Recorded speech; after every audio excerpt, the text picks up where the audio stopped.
নমস্কার বন্ধুরা, আজ আপনাদের সঙ্গে শেয়ার করব লাউ ঘন্ট রেসিপি।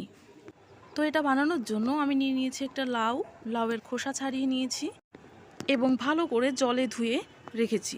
এবার এটাকে ছোট ছোট করে কেটে নেব। তো আমি এখানে দেখিয়ে দিচ্ছি, ঠিক এরকমভাবেই কেটে নেব।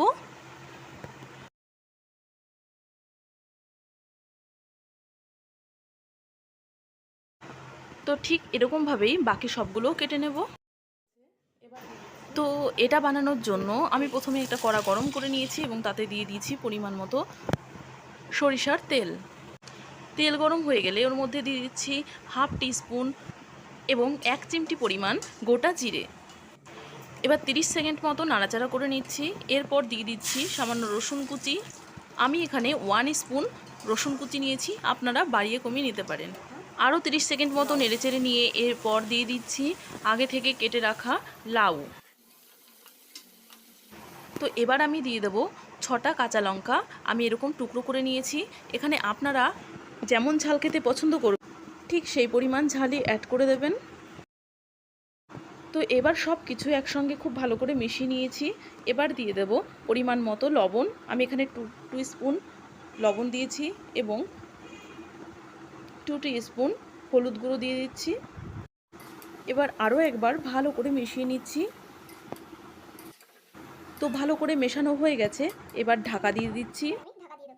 5 মিনিট ঢাকা দিয়ে রান্না করার পর এবার ঢাকাটা খুলে নিচ্ছি। দেখুন অনেকটা জল ছেড়েছে। এবার পুরোপুরি জল শুকিয়ে যাওয়া পর্যন্ত রান্না করে নেব। আরও 15 মিনিট রান্না করে নেওয়ার পর জলটা পুরোপুরি শুকিয়ে গেছে। এবার আমি অ্যাড করে দেব 1 টিস্পুন চিনি। আপনারা বাড়িয়ে কিংবা কমিয়ে নিতে পারেন, তবে এটা একটু মিষ্টি মিষ্টি হলে বেশি ভালো খেতে হয়। তো অনবরত নেড়ে চেড়ে চিনির সাথে ভালো করে মিশিয়ে নিয়েছি।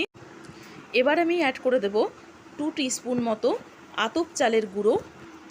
এই গুঁড়ো ব্যবহারের ফলে লাউ ঘন্টর স্বাদ অনেক গুণ বেড়ে যাবে।